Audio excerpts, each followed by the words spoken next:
Uma vez que conectamos todas as famílias de ponto de consumo nas suas devidas peças, agora a gente vai poder inserir as famílias de reservatório, boiler e placas. Como eu falei em aulas anteriores, existem vários procedimentos de modelagem.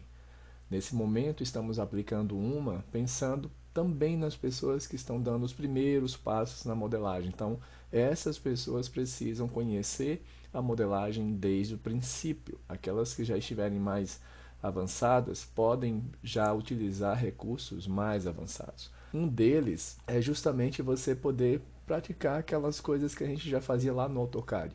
Se eu tenho um layout que constantemente se repete, nada mais justo que eu guardar esse layout em algum lugar para que eu possa utilizar futuramente, ainda que eu tenha que mover uma coisa ou outra, adequar uma coisa ou outra, mas eu já tenho a base dele pronta. Isso ocorre na modelagem e é o que vocês vão ver agora nessa aula.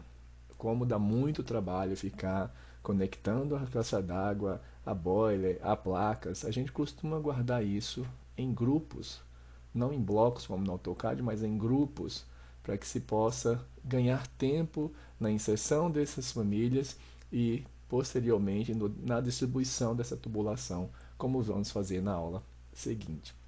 Então vamos lá. Como então utilizar esse recurso aqui no Revit? E isso não está se referindo a plugin em si, mas em conhecimentos básicos do Revit. Então, se você descer aqui o navegador de projetos, você vai encontrar aqui um item chamado grupos. Abrindo aqui os grupos, você vai ver que em modelo nós temos caixa d'água, boiler e placas. Isso é um exemplo, mas como eu citei antes, você pode criar grupos do que você quiser, do layout de água fria e água quente, layout só de água fria, só de água quente, e ter isso guardado, layout de caixa d'água, de hidrômetros, do que você vê que é repetitivo aí no seu dia a dia, de esgoto, e isso vai ficar guardado no seu template e você vai estar sempre podendo utilizar e ganhar tempo com a modelagem.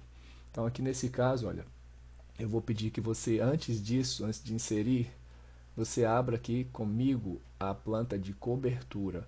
2 cliques sobre a planta de cobertura, aumenta aí o zoom, não se preocupe com os tubos que a gente está vendo nesse momento.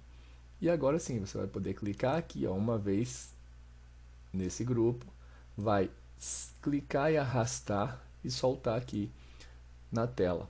Ele já vai meio que marcar o lugar aqui, mas se você não quiser nesse lugar, você pode colocar em outro. Esse caso é aqui mesmo, porque é aqui que está a base da caixa d'água, e você vai clicar quando ele estiver em cima desse tracejado aí. Feito isso, ESC para sair do comando 2 vezes, e você vai observar que nós já temos aqui ó, caixa d'água, boiler e placas, tudo com as suas ligações já feitas, esperando que agora a gente possa fazer a distribuição dessa água fria e dessa água quente nos ambientes. Então, para verificar algumas coisas antes, eu vou ajustar, peço que você ajuste também esse corte aqui, olha. Você pode inverter a posição dele e pode colocar ele aqui antes da caixa para a gente verificar se as alturas estão corretas, se está na posição certa.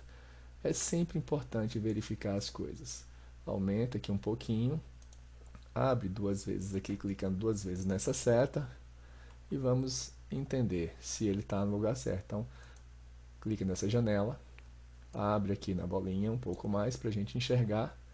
E aí o que eu quero verificar é isso, olha. Se a caixa d'água está realmente na base dela, olha. Se o boiler está certinho. E aqui sim a gente consegue conferir. As placas também estão alinhadas com a laje, veja bem. Tá? E assim você acaba de inserir o reservatório, o boiler e as placas. Olha a velocidade que você ganhou com isso. Olha, a tubulação toda pronta. O que você pode fazer, caso seja necessário, é mudança de direção de tubo para um lado, para o outro, conforme seja necessário. Ah, se eu não quisesse que esse tubo de limpeza, extravasão estivesse por aqui, mas estivesse para cá, porque as placas mudaram de posição. Isso é mais fácil ajustar do que modelar tudo de novo. Essa é a ideia de termos os grupos já modelados. Então, na próxima aula, a gente vai ver como que vai fazer a distribuição dessa água fria aqui no ambiente, da água quente. Até a próxima.